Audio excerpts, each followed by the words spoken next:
প্রিয় সাংবাদিক বৃন্দ, আসসালামু আলাইকুম।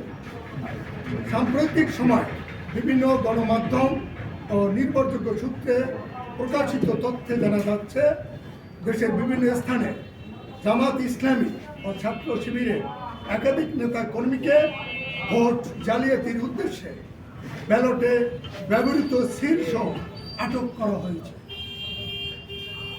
একই সাথে বিভিন্ন স্থানে লাঠি সোঁটা সংগ্রহের খবর পাওয়া যাচ্ছে।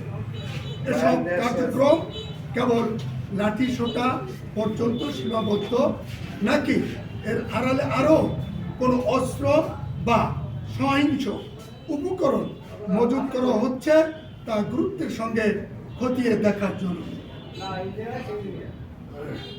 উদ্বেগজনকভাবে সামাজিক যোগাযোগ মাধ্যমে প্রচারিত এক বক্তব্যে জামাত নেতা ডক্টর মাসুদ রাজশাহী বিশ্ববিদ্যালয়ের একটি হলে বিপুল পরিমাণ অস্ত্র মজুদ থাকার দাবি করেছেন, যা জননিরাপত্তা ও রাষ্ট্রীয় স্থিতিশীলতা নিয়ে গুরুতর প্রশ্ন সৃষ্টি হয়েছে।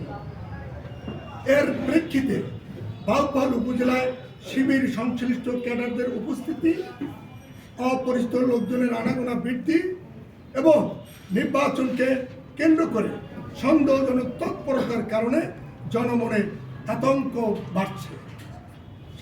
সাংবাদিক ভাইয়েরা, বাংলাদেশ জাতীয়তাবাদী দল বিএনপি বাউফল উপজেলা শাখা স্পষ্টভাবে জানাচ্ছে, ভোট জালিয়াতি, সহিংসতা বা নির্বাচন বানচালের যে কোনো অপচেষ্টা গণতন্ত্র ও আইনের শাসনের পরিপন্থী।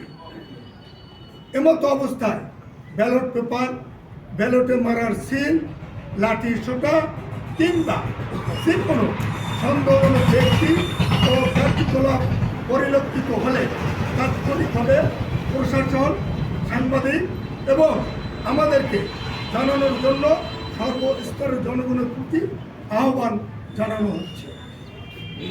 বাংলাদেশ জাতীয়তাবাদী দল অবাধ, সুষ্ঠু ও শান্তিপূর্ণ নির্বাচনের পক্ষে দৃঢ়ভাবে অঙ্গীকারাবদ্ধ।